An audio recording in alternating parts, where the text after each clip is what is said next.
Yang kedua, Tuhan ajar dia untuk bisa mengenal Tuhan sungguh-sungguh. Tuhan tidak dikenal sebagai hanya penyembuh. Tuhan tidak hanya dikenal sebagai penolong. Tapi Tuhan kita adalah Allah yang suci, Allah yang kudus, Allah yang benar. Kalau dia Allah yang kudus, dia Allah yang benar, dia Allah yang suci, harusnya hidupmu tidak main-main dengan Tuhan. Jadi, baik, salam, selamat malam Ibu Bapak sekalian yang diberkati Tuhan dimanapun Anda berada. Saya mengucapkan selamat malam. Doa saya Tuhan selalu menyertai kita semua. Dan saya berharap Anda masih dalam keadaan sehat, dalam keadaan bugar, dalam keadaan semangat, dan dalam keadaan iman terus bertumbuh dan tetap mencintai Tuhan. Ibu Bapak saudara-saudara yang diberkati Tuhan, izinkan saya malam hari ini datang dan menyampaikan renungan malam ini dari Yohanes pasal yang kelima ayat 1 sampai ayat yang ke-17. Yohanes pasal yang kelima ayat 1 sampai ayat yang ke-17 dengan tema sekolah kehidupan. Tema kita malam hari ini adalah sekolah kehidupan. Yohanes 5 ayat 1 sampai 17, tapi mengingat waktu saya hanya baca 1 sampai 6. Sesudah itu ada hari raya orang Yahudi dan Yesus berangkat ke Yerusalem. Di Yerusalem dekat pintu gerbang domba ada sebuah kolam yang di dalam bahasa Ibrani disebut Bethesda. Ada 5 serambinya. Dan di serambi-serambi itu berbaring sejumlah besar orang sakit, orang-orang buta, orang timpang, dan orang-orang lumpuh yang menantikan goncangan air kolam itu. Ayat 4. Sebab sewaktu-waktu turun malaikat Tuhan ke kolam itu dan menggoncangkan air itu. Barang siapa yang terdahulu masuk ke dalamnya, sesudah goncangan air itu menjadi sembuh apapun juga penyakitnya. Di situ ada seorang yang sudah 38 tahun lamanya sakit. Ketika Yesus melihat orang itu berbaring di situ dan karena ia tahu, perhatikan ini, karena ia tahu bahwa ia telah lama dalam keadaan itu, berkatalah ia kepadanya, maukah engkau sembuh? Saudara-saudara, menarik bacaan kita dari Yohanes pasal 5 ayat 1 sampai yang ke-17 ini. Saudara-saudara, cerita mengenai penyembuhan di kolam Bethesda. Saudara-saudaraku yang diberkati Tuhan, menarik. Menariknya di dalam ayat yang kelima, di situ dikatakan bahwa orang ini sudah sakit 38 tahun lamanya. Yang lebih menarik adalah ayat 6. Ketika Yesus melihat orang itu, ia berbaring di situ dan karena ia tahu, Tuhan tahu tentang sakit orang ini, Tuhan tahu tentang berapa lama orang ini sakit, Tuhan tahu berapa lama keadaan buruknya orang ini. Yang herannya, kenapa Tuhan tahu 38 tahun, kalau boleh saya memahami sebagai Allah yang Maha Tahu, kenapa Tuhan membiarkan dia mengalami pergumulan 38 tahun, menderita 38 tahun. Hari-hari ini kita aplikasikan langsung seperti peristiwa hari ini. Ada orang berkata, mengapa corona terjadi? Mengapa corona terjadi? Atau mengapa corona ada di sekeliling kita? Apakah Allah buta? Apakah Tuhan buta? Apakah Tuhan tidak mengenal Allah dengan baik? Apakah Tuhan tidak mengenal atau apakah Tuhan tidak mengenal umatnya dengan baik? Saudara-saudaraku yang diberkati Tuhan. Nah, ibu bapak yang diberkati Tuhan, apakah juga ada pertanyaan, apakah Tuhan tidak tahu suami saya jahat, keluarga saya berantakan, anak-anak saya berantakan, hidup mereka hancur, hidup mereka berantakan dan sebagainya? Ibu bapak sekalian yang diberkati Tuhan, saya mau menyampaikan begini, ibu bapak sekalian yang diberkati Tuhan. Intinya begini, kalau Tuhan tahu kenapa dunia ini kacau, kalau Tuhan tahu, Tuhan Maha tahu kenapa hidup kita seperti ada dalam kesukaran besar. Kalau memang Tuhan Maha tahu, mengapa pergumulan kita tidak selesai-selesai? Inilah jawaban saya malam hari ini. Ini yang saya sebut sekolah kehidupan. Bila kita tidak memahami Tuhan dengan baik, pertama kita akan menyalahkan Tuhan. Yang kedua, bila kita tidak memahami jalan Tuhan di dalam kehidupan ini, maka kita akan menjadi orang yang gampang putus asa, kecewa, dan bisa saja kita menyalahkan Tuhan. Nah, saya ingin bagi tentang sekolah kehidupan. Sebenarnya Tuhan izinkan orang ini sakit karena Tuhan melihat ada rencana, ada planning yang luar biasa. Karena itu saudara-saudara, kalau saudara hadapi pergumulan, persoalan hidup apapun, ingat, saudara jangan hanya lihat dari sisimu sendiri, tapi lihat apakah ada maksud Tuhan, ada rencana Tuhan. Nah, langsung saja pada poin khotbah saya yang saya mau bagikan kepada saudara. Mengapa Tuhan izinkan kita ada dalam pergumulan? Mengapa Tuhan tahu bahwa kita punya beban seperti orang ini 38 tahun sakit, tapi seperti tangan Tuhan tidak ada?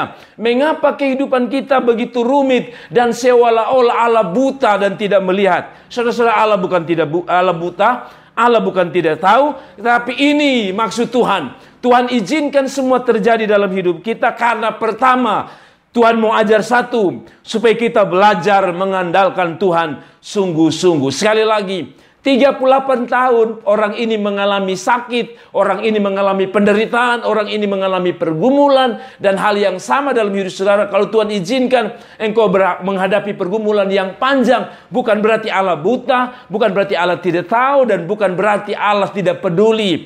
Tapi Allah sedang beri pelajaran kepada saudara supaya saudara dan saya pertama belajar mengandalkan Tuhan sungguh-sungguh. Ayat 7 dan 8. Jawab orang sakit itu kepadanya, Tuhan, tidak ada orang yang menurunkan aku ke dalam kolam itu apabila air mulai goncang. Dan sementara aku menuju ke kolam itu, orang lain sudah turun mendahului aku. Kata Yesus kepadanya, bangunlah, angkatlah tilammu dan berjalanlah. Sebenarnya ayat 7 ini ada hubungannya dengan ayat sebelumnya, yaitu ayat yang ke 4, kalau tidak salah di sini dikatakan begini, ayat 4 atau lebih tepat ayat 6. Kalau saudara lihat ayat 6, jelas ketika Yesus melihat orang itu berbaring di situ dan karena ia tahu bahwa ia telah lama dalam keadaan itu, berkatalah kepadanya, maukah engkau sembuh? Sebenarnya ada pertanyaan. Ayat 7 adalah jawaban daripada orang sakit ini. Tuhan, tidak ada orang yang menurunkan aku.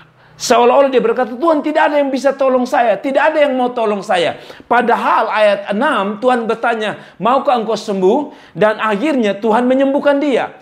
Apa artinya ayat 6 dan ayat 7 ini? Ayat 6 dan 7 sedang bicara bahwa pantas 38 tahun dia tidak bisa lihat pertolongan Tuhan, dia tidak bisa mengerti rencana Tuhan, dia tidak belajar mengerti rencana Tuhan. Kenapa? Karena 38 tahun dia sering datang ke kolam Bethesda, karena sering mendengar kolam Bethesda tempat mujizat, kolam Bethesda bisa ditolong. Tapi sayang, dia sendiri tahu bahwa kalaupun dia datang ke kolam Bethesda, Bethesda tidak bisa menjawab dia.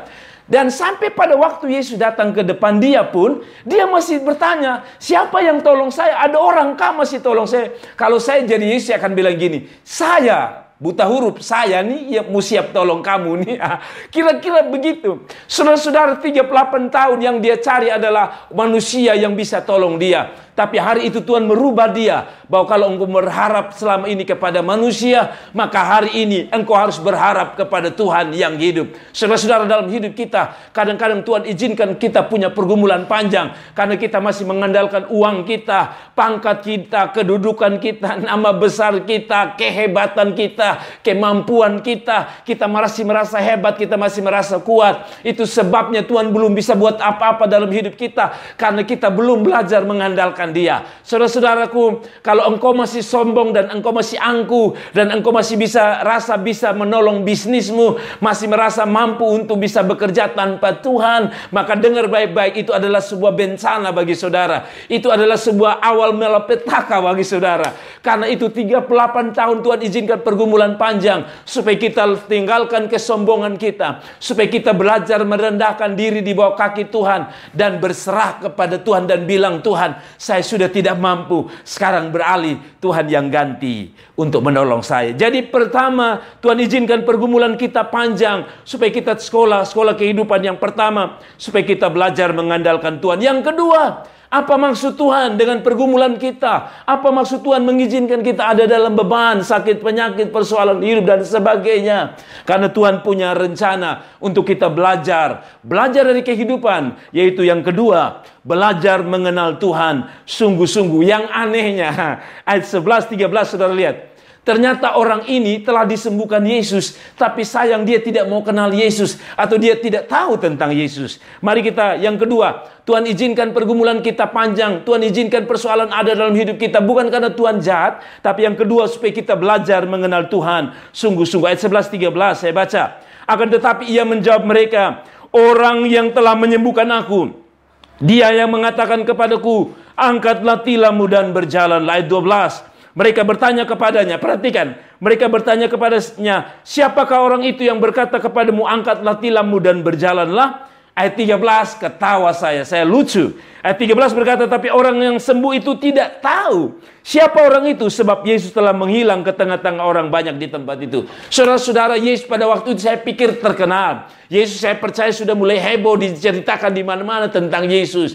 Tapi setelah orang ini disembuhkan Yesus di depan biji matanya, yang minimal waktu engkau sembuh, atau waktu Yesus bertanya, maukah engkau sembuh, engkau tanya siapa engkau. Tapi sekali lagi ketika dia sembuh, orang tanya siapa dia. Dia berkata, saya tidak tahu. Bayangkan, kalau ada orang yang saudara tolong, lalu ketemu Anda di jalan, lalu tanya, itu siapa ya? Lalu saudara berkata, saya tidak kenal. Padahal kita bantu orang itu, kita pasti sakit hati, kita pasti marah. Saya pikir Tuhan tidak marah karena saudara tidak peduli dengan dia, karena dia tidak akan terganggu dengan Anda peduli atau tidak. Tetapi memang saya begini dari ayat ini. Yang kedua, Tuhan ajar dia untuk bisa mengenal Tuhan sungguh-sungguh.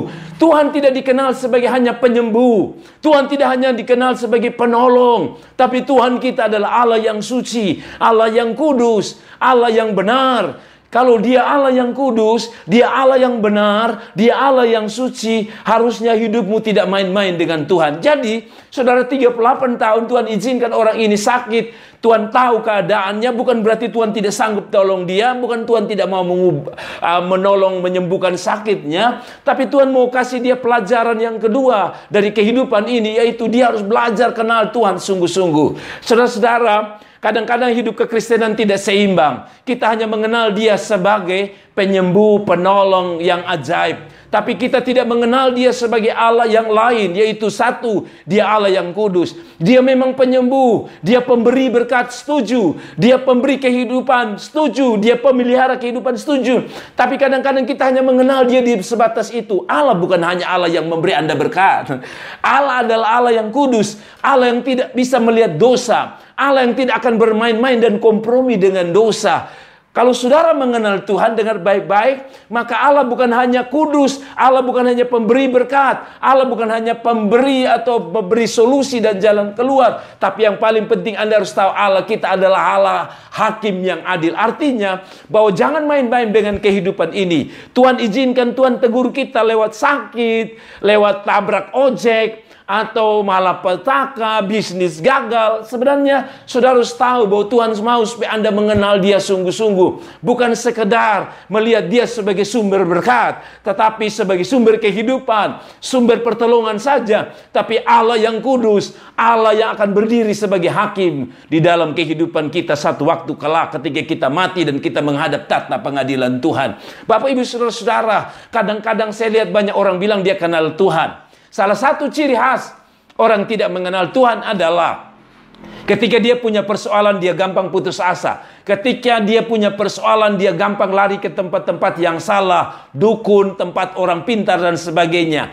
Tetapi menurut saya juga kadang-kadang yang lucu adalah ini. Orang yang tidak mengenal Tuhan, pasti dia lebih takut setan daripada takut Tuhan. Itulah ciri khas orang yang tidak mengenal Allah. Saya satu waktu pelayanan di sebuah persekutuan doa di Niki-Niki, di satu tempat di Kota Kupang, atau di NTT bagi saudara-saudara yang ada di pulau lain.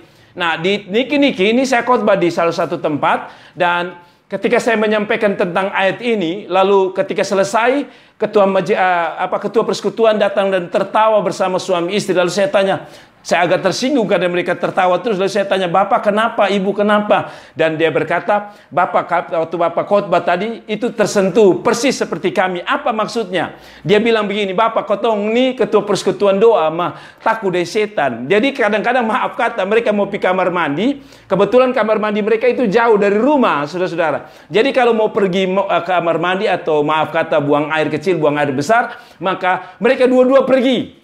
Satu tunggu di luar, satu tunggu di luar, atau satu masuk di dalam, satu tunggu di luar. Lalu saya tanya, kalau dua-dua takut, dia bilang, makanya Bapak, kadang-kadang kami masuk dua-dua di dalam. Saudara-saudaraku yang diberkati, kadang-kadang kita bilang kita majelis, kita hamba Tuhan, kita anak Tuhan, tapi jalan di gelap, kita takut setan, pulang dari orang mati, kita minta ditemani teman, begitu. Lalu bilang, saudara-saudara, kapan bosan pulang, kapan kalian pulang? Kalau pulang dengan saya ya, dengan beta ya, karena saudara tahu bahwa nanti di jalan setan ganggu saudara. Ada yang berkata begini, pi mete baik, pi tempat orang mati baik, maka kalau pulang beta takut. Sehingga kadang-kadang ada orang mau pulang dari tempat orang mati takut, yang mati bangkit dan bilang, kenapa lu pulang? Tunggu mete beberapa hari dulu. Saudara-saudara, ada banyak orang bilang kenal Tuhan, tapi mereka masih percaya yang tidak benar, mereka masih percaya tayul-tayul dan sebagainya. Nah, kembali pada firman Allah, kenapa Tuhan izinkan kita ada dalam pergumulan? Karena Tuhan ingin kita mengenal Tuhan sungguh-sungguh. Kalau Anda kenal Tuhan, maka saya percaya Anda pasti bisa menyenangkan Tuhan. Sebab dengan menyenangkan Tuhan, Anda sedang membuktikan Anda mengenal Tuhan. Ayub berkata di dalam Ayub 42 ayat 5, hanya dari kata orang saja aku mendengar tentang engkau, tetapi sekarang mataku sendiri memandang engkau. Ayub sadar bahwa kehidupan ini bukan sekedar melihat mujizat, melihat pertolongan Tuhan, tetapi harus mengenal Tuhan. Yang ketiga, saya dengan cepatnya untuk saudara, kenapa Tuhan izinkan orang ini mengalami 38 tahun sakit dan demikian yang sama? Kenapa Tuhan izinkan kita punya badai hidup yang terlalu panjang? Saya percaya memang pertama karena rencana Tuhan, yang kedua memang proses Tuhan. Tapi yang paling penting Anda harus belajar ayat ini di dalam ayat 14, kita belajar yang ketiga, belajar untuk mencari Tuhan sungguh-sungguh. Sekali lagi, Tuhan izinkan kita punya badai persoalan hidup supaya kita belajar. Yang ketiga itu mencari Tuhan sungguh-sungguh. Ayat 14. Kemudian Yesus bertemu dengan dia. Siapa dia? Orang yang sakit tadi. Dalam bait Allah. Lalu berkata kepadanya, engkau telah sembuh. Nah, saudara-saudara, ini 14a maksud saya.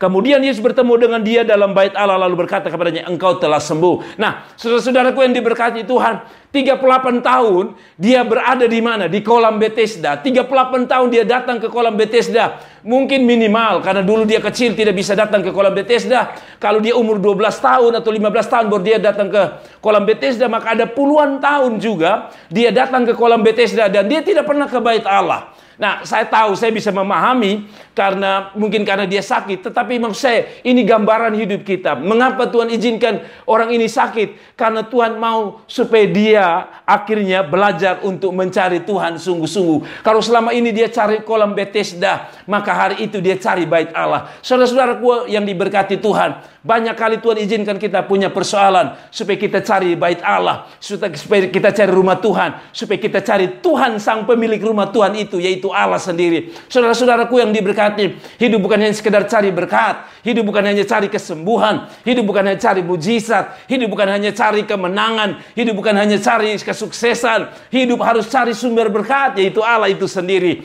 Allah izinkan kita punya persoalan supaya kita kembali mencari Dia. Kita ingat ada dua cerita atau cerita mengenai anak bungsu atau anak yang terhilang. Kita tahu bahwa anak yang bungsu itu ambil harta dan pergi jauh, dan Alkitab bilang ketika dia susah, dia baru ingat bapaknya dan dia kembali, dan bapaknya menerima dia kembali. Demikian hidup kita. Kadang-kadang Tuhan izinkan kita punya persoalan supaya apa? Supaya kita kembali untuk cari Tuhan sungguh-sungguh. Sebab kalau kita tidak ada persoalan, biasanya kita lebih suka cari berkat. Kalau tanpa persoalan, kita lebih suka bermain-main dengan kehidupan ini. Tapi biasanya kalau sakit, maka dengan mudah kita terbuka kepada Tuhan dan mencari Tuhan sungguh-sungguh. Saudara-saudaraku yang diberkati Tuhan, periksa baik-baik hidupmu hari ini. Kenapa Tuhan izinkan persoalan terjadi? Karena Tuhan mau Anda cari Tuhan sungguh-sungguh. Karena Tuhan mau Anda temukan Tuhan, bukan berkatnya, tapi sumber berkatnya. Yang keempat, Ibu Bapak, apa yang kita bisa pelajari? 38 tahun Allah tahu, tapi mengapa Tuhan tidak berbuat sesuatu? Atau seolah-olah Tuhan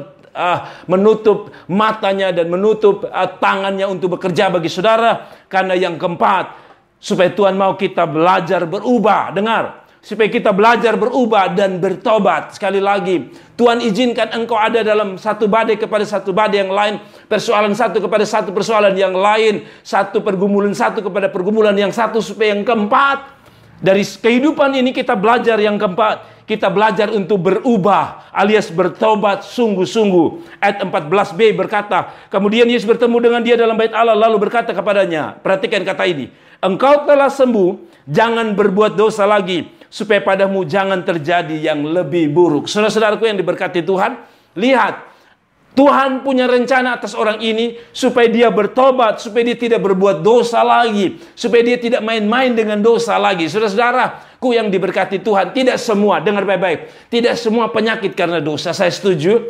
Tidak semua pergumulan karena dosa, Ayub pun mengalami, tapi itu bukan karena dosa.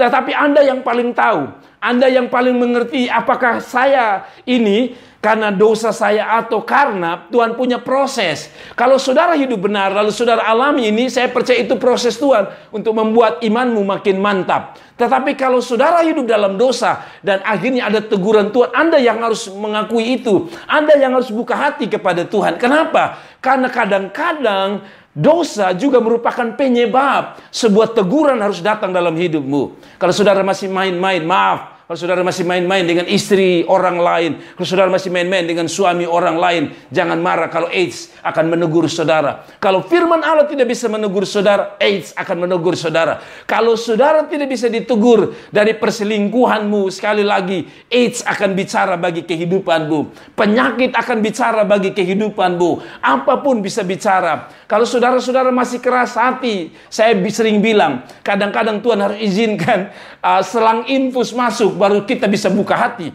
Tapi saya berharap Anda tidak tunggu selang infus datang. Saya berharap kita tidak tunggu kanker datang. Sekalipun tadi saya bilang tidak selamanya sakit karena dosa. Saya harus luruskan itu. Tetapi saya harus akui juga bahwa kehidupan kita memang sudah dasar orang berdosa. Tapi yang kedua, kita yang paling tahu penyakit ini karena dosa atau tidak. Saya yakin bahwa kadang-kadang itu juga karena dosa. Bukan hanya karena proses Tuhan. Tapi Tuhan mau mengubah hidupmu. Karena Tuhan mau mengubah keluargamu. Karena Tuhan mau mengubah karaktermu dan kehidupanmu supaya menjadi lebih baik. Saudara-saudaraku yang diberkati Tuhan, saya mengasihi saudara. Tuhan izinkan badai ada dalam hidupmu. Tuhan izinkan persoalan supaya kita berubah, supaya kita bertobat dan tidak lagi main-main dengan dosa. Saudara-saudara, mengapa teguran Tuhan datang? Karena saya percaya ada istri-istri yang berdoa supaya Anda bertobat. Saya percaya kalau anak ada mama, papamu yang berdoa supaya engkau bertobat. Kalau hari ini engkau ada di rumah sakit, kalau hari ini engkau kecelakaan, kalau hari ini engkau menghadapi suatu bencana yang luar biasa, periksa hatimu. Kalau hidupmu benar, berarti ini proses Tuhan untuk imanmu makin naik. Tapi kalau engkau sadar bahwa ini karena teguran Tuhan, lebih baik engkau berbalik sebelum maut menjemput saudara. Dan yang terakhir, ibu bapak sekalian, mengapa orang ini diizinkan sakit? Karena yang terakhir, supaya kita belajar untuk melayani Tuhan sungguh-sungguh. Ayat yang ke-15 sampai 17 berkata, orang itu keluar, perhatikan, orang itu keluar lalu menceritakan kepada orang Yahudi bahwa Yesuslah yang telah menyembuhkan dia. Ayat 16, dan karena itu orang Yahudi berusaha menganiaya Yesus karena ia telah melakukan hal-hal pada hari Sabat. Ayat 17, tetapi ia berkata kepada mereka, Bapakku bekerja sampai sekarang, maka aku pun bekerja juga. Saudara lihat ayat 15. Orang itu keluar lalu menceritakan kepada orang Yahudi bahwa Yesuslah yang telah menyembuhkan dia. Saudara-saudara, 38 tahun dia hanya cerita tentang apa? Dia cerita tentang dia sering dengar dan cerita tentang Bethesda. Itu yang ada di bibir mulutnya. Saya percaya Bethesda yang menjadi pokok pembicaraannya. Tapi sejak dia sembuh, sejak dia mengalami sakit, yang dia ceritakan kepada orang lain adalah Yesus, dan Yesus. Kadang-kadang Tuhan izinkan pergumulan supaya kita pakai hidup ini untuk kita melayani Tuhan. Saudara-saudaraku yang diberkati Tuhan, saya melayani ada seorang atau satu keluarga yang sebenarnya Tuhan mau pakai hidup mereka. Tuhan mau pakai keluarga ini. Tapi keluarga ini mengalami sakit yang bertahun-tahun. Dan ketika kami melayani selesai, saya bilang, ibu, Tuhan mau pakai ibu. Tuhan mau ibu dipakai Tuhan untuk melayaninya. Saya percaya Tuhan izinkan Anda sakit. Karena coba Anda ingat pada masa muda. Kalau Anda orang tua, Anda ingat masa muda. Pernahkah Anda berjanji, Tuhan, saya mau pakai hidup saya melayani di masa muda. Kalau saudara punya persoalan, coba ingat baik-baik janjimu. Pernahkah engkau rindu melayani Tuhan? Pernah engkau berjanji mau melayani Tuhan? Kalau sampai itu terjadi, Teguran Tuhan hanya mau supaya Anda melayani Tuhan sungguh-sungguh. Hamba-hamba Tuhan, kadang-kadang Tuhan harus tegur kita supaya kita bangkit dan melayani Tuhan, bukan melayani main-main, tapi melayani Tuhan sungguh-sungguh. Majelis-majelis, dengar kalau bertahun-tahun engkau tolak untuk tidak melayani. Hari ini jawaban saudara. Kalau anakmu sakit, kalau pergumulanmu panjang, mungkin ini cara Tuhan panggil saudara kembali untuk melayani dia.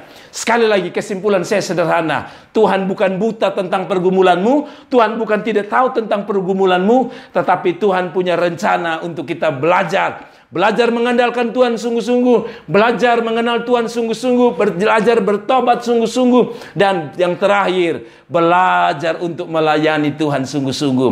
Dan yang terakhir, belajar mencari Tuhan sungguh-sungguh. Kiranya berkat firman ini dapat memberkati kita semua. Dan di akhir cerita, di akhir khotbah seperti biasa, saya ingin berdoa untuk Anda. Kiranya Tuhan Yesus memberkati. Selamat malam. Shalom. Tuhan Yesus memberkati. Terima kasih telah menonton video ini. Dan jangan lupa klik like dan klik subscribe dan klik lonceng untuk mendapatkan notifikasi dari kami.